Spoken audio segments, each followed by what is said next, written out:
The corridors of the prison were never truly quiet, not in all of Officer Maria Santos's 8 years of walking them.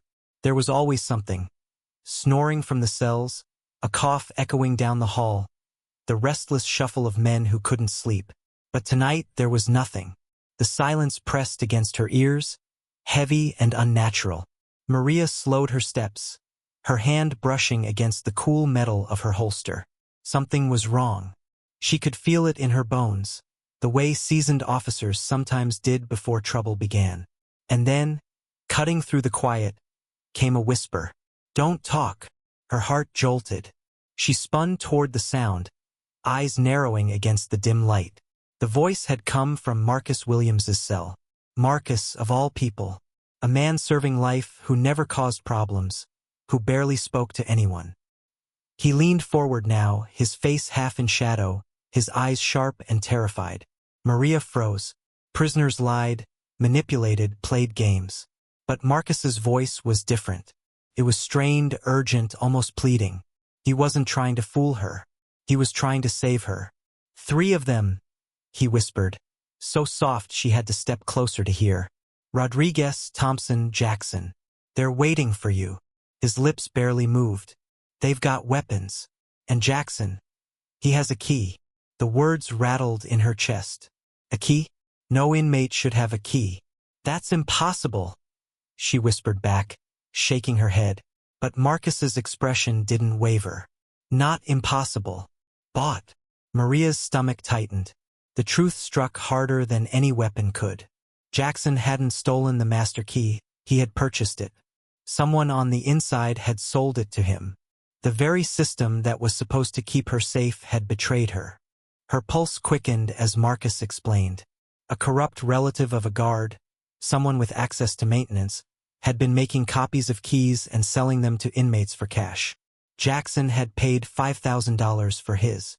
With it, he could open nearly every door in the block. Maria's breath caught. This wasn't just an ambush.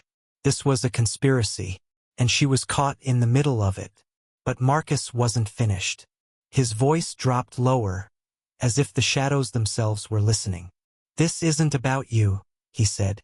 "Tomorrow morning they're transferring federal prisoners, big names. The riot tonight is just cover. They'll use the chaos to escape." Her throat went dry. This wasn't just violence. This was a breakout. And then Marcus delivered the cruelest truth of all. "Rodriguez wants you dead for another reason. Your brother." Detetive Santos. He put Rodriguez's brother away. "This isn't just business. It's revenge." Maria felt the air leave her lungs. Not only was the prison compromised, not only was there an escape plan in motion, but she herself was a target. Tonight's ambush wasn't random. It was personal. She scanned the corridor, suddenly hyper-aware of every shadow. Every flickering bulb felt like an eye watching her. She had to move fast. Marcus leaned closer, his voice urgent. "Behind the vending machines, there's a tunnel. Old maintenance shaft. It's your only way out." Maria moved, boots clicking softly on the concrete. Her eyes darted from cell to cell, half expecting a hand to reach through the bars at any moment. The vending machines loomed ahead, dull and silent in the glow of the emergency lights. She reached for them. "Evening, Officer Santos." The voice slid through the darkness like a knife. Maria froze. From the corner stepped Tommy Valdez, Rodriguez's ally, his smirk lit faintly by the overhead bulb. His eyes were cold, his tone mocking. "Walking alone again? Dangerous habit." Then came the sound that made her blood run cold, the metallic click of a lock turning. Tommy pulled a key from his pocket. Not just Jackson. Tommy had one too. Maria's mind raced. She could flee through the tunnel, vanish into the maintenance shafts, and maybe live. Or she could turn back and face them, risk everything to protect Marcus, the one man who had dared to warn her. Her instincts screamed for survival. But something deeper held her back. She turned, back toward the danger.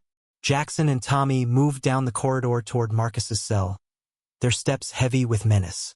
Maria's breath slowed as she calculated. She needed an advantage. Her eyes flicked to the fire alarm. If she triggered it, the prison would lock down.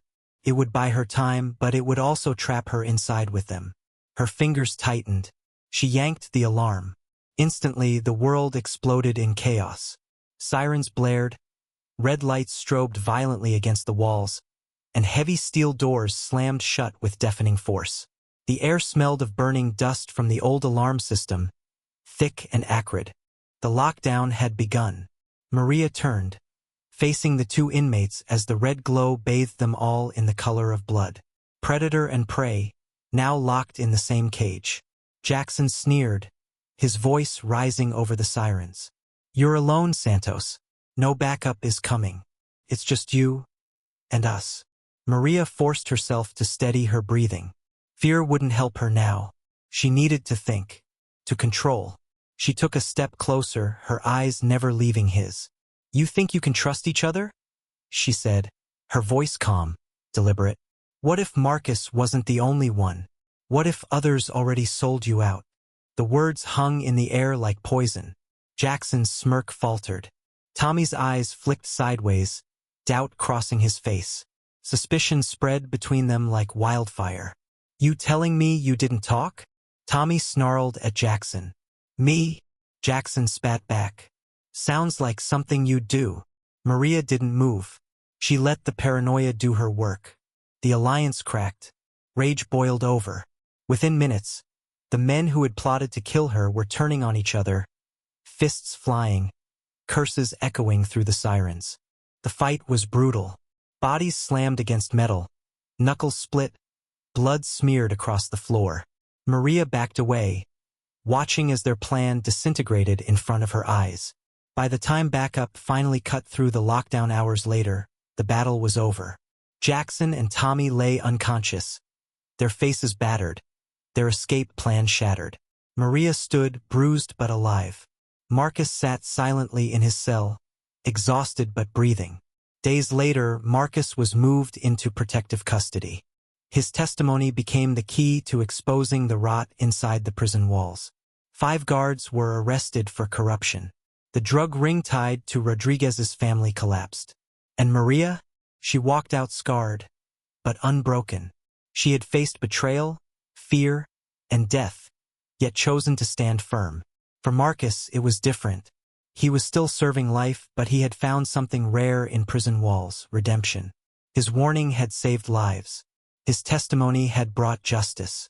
For the first time in years, he wasn't just another inmate forgotten in the dark. He was the man who turned the tide.